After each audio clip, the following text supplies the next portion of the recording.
నన్ను ఒంటరిగా వదిలి వెళ్ళాలని నీకు ఎలా అనిపించింది? నువ్వే నా సర్వస్వం, నువ్వే నా జీవం, నీతోనే నా జీవితం అనుకున్నా. నేనేమైపోవాలి? నా ఆశలన్నీ అడియాసలు చేసి పోయిన నీవు రాక్షసివే. అయినా నీవంటే నాకు కోపం లేదు. నీవు అలా చేయటానికి మీ ఇంట్లో పరిస్థితి కారణమై ఉండొచ్చు. నా మీద ఆశలు పెంచుకున్న నీవు ఏరొకరితో ఎలా ఉంటావో నాకు అనుమానం. జాగ్రత్తగా వ్యవహరించు. ఏ క్షణాన కూడా మన ప్రేమ గురించి నీ భర్తకు చెప్పకు.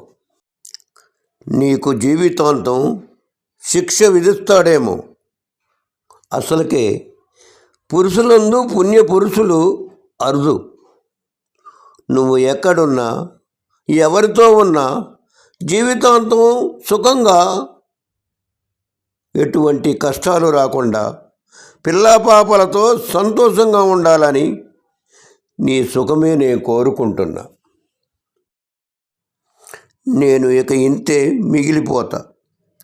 తోడు లేని నీడల, దేవుడు లేని దేవాలయంలా, చూపు లేని కన్నులా ఒకరిని ప్రేమించి మరొకరిని భార్యగా స్వీకరించటం నా వల్ల కాదు.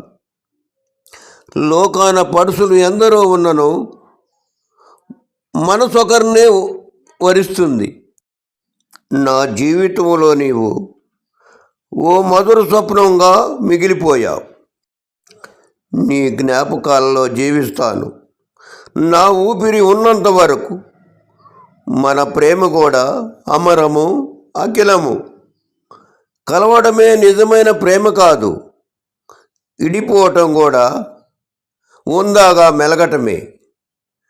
ప్రేమకి అసలు శిశులైన అర్థం, ప్రేమ సఫలమైతే ఓ మంచి కాపురం అవుతుంది, విఫలమైతే ఓ మధురానుభవం.